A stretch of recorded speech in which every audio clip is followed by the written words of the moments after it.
एक मारवाड़ी था, उसको घूमने का बड़ा शौक था। अब वो घूमते घूमते एक ऐसे राज्य में चला गया जहां पर क्या था, हर 5 साल में राजा चुना जाता था, पर चुनाव का तरीका अनोखा था। एक हाथी आता, सूंड में माला लेकर, और सबके बीच घूमता था। जिसके गले में वो माला डाल देता वही राजा बनता था। अब क्या हुआ, हाथी आया माला लेकर, थोड़ी देर इधर उधर देखा और जाकर माला इस मारवाड़ी के गले में डाल दी। मारवाड़ी हैरान, अरे भाई, मैं तो घूमने वाला आदमी हूं, ये कहां फंसा दिया। खैर, उसे राजा बना दिया गया, सिंहासन पर बिठाया गया। राजपुरोहित आया, तिलक करते हुए शर्तें सुनाने लगा। भैया, आपको 5 साल के लिए राजा बनाया जा रहा है, लेकिन 5 साल पूरे होते ही आपको यहां से सैकड़ों किलोमीटर दूर एक उफनती नदी के किनारे छोड़ दिया जाएगा। उस नदी में घड़ियाल हैं, मगरमच्छ हैं, जिनकी वजह से आप नदी पार नहीं कर सकते।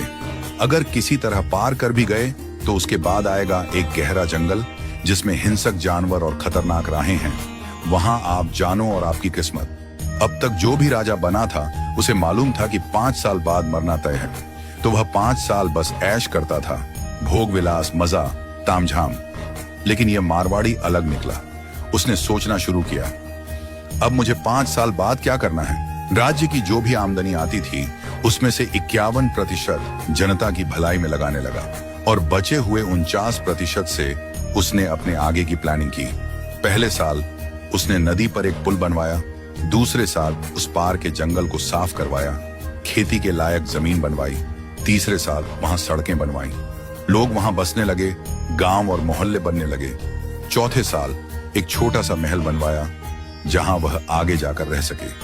5वें साल अपने जीवन भर का खर्च, जरूरी चीजें, अनाज, सब कुछ वहां स्टोर करवा दिया। अब 5 साल पूरे हो गए।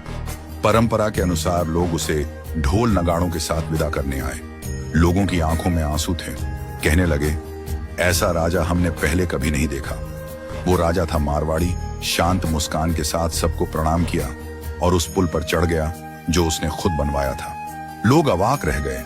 हजारों राजा आए गए, मारे गए, लेकिन ये पहला राजा था जो भवसागर को पार कर गया। कथा का संदेश, हम सभी इस धरती पर सीमित समय के लिए आए हैं। ये जीवन 5 सालों की तरह है।